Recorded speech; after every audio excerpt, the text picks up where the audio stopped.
Tendere tu longo moya tete.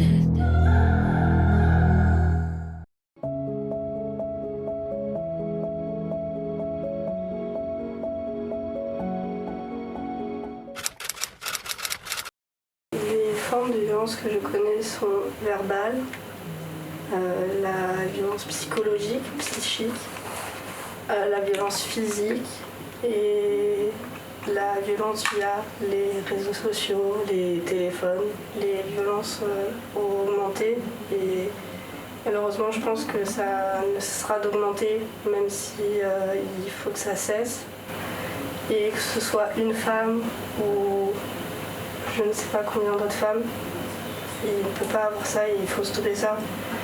Et je pense faire une forme comme des cours au collège par exemple sur la prévention des violences. L'homme ne doit pas être plus fort que la femme et que ce soit un homme ou une femme, ils sont tous les deux égaux, ça reste des êtres humains.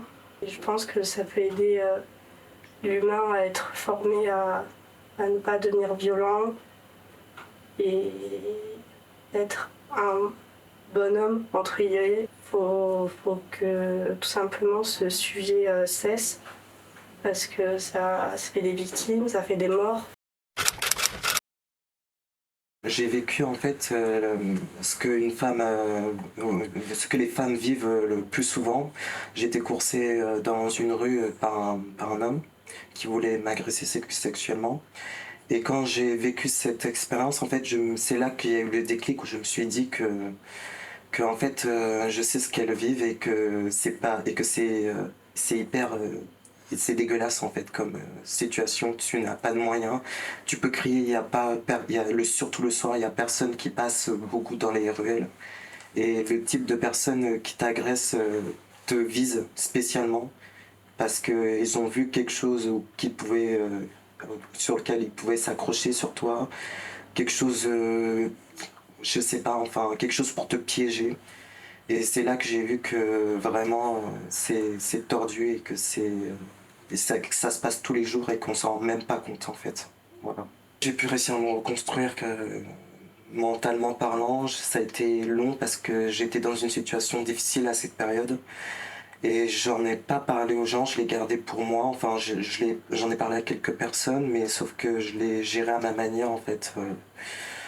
En me parlant tout seul et je me visualisais la scène encore et encore, mais sauf qu'au fur et à mesure de me la remémorer, je l'oublie en fait. J'oublie cet impact et je sais que maintenant je saurais y faire face en fait, maintenant que j'y suis passé. Je pense qu'avant avant de lui poser des questions aussi vastes, il faut repartir aux origines. Alors les origines, pour moi en tout cas, ça vient de notre éducation judéo-chrétienne. Et je pense que on a été formaté, il y a eu un comportement stéréotypé calqué sur une éducation rigoriste et judéo-chrétienne qui fait que il y a eu des comportements stéréotypés qui ont été ancrés et qui du coup maintenant font partie de nous sans même qu'on s'en rende compte et qui nous ont été transmis de génération en génération et qui va être dur de délier tout ça. Ma mère a personnellement été victime de violences, qu'elles soient psychologiques ou physiques, par deux hommes quand même, au cours de sa vie. Et je pense que c'est beaucoup plus complexe que ce qu'on peut croire. Que des fois c'est un peu dur de laisser une personne parce qu'on l'aime, il y a les sentiments, il y a plein de choses. Et oui, c'est plus dur que ce qu'on croit. C'est plus complexe que ce qu'on croit. Il faut plus de psychologie, ouais, dans l'éducation. Plus de souplesse, plus de compréhension, plus d'écoute. Et mettre en place des dispositifs que dès le départ, qu'on s'entende bien tous ensemble, que ce soit au niveau de la communication, que ce soit au niveau du respect, de plein de choses, des valeurs.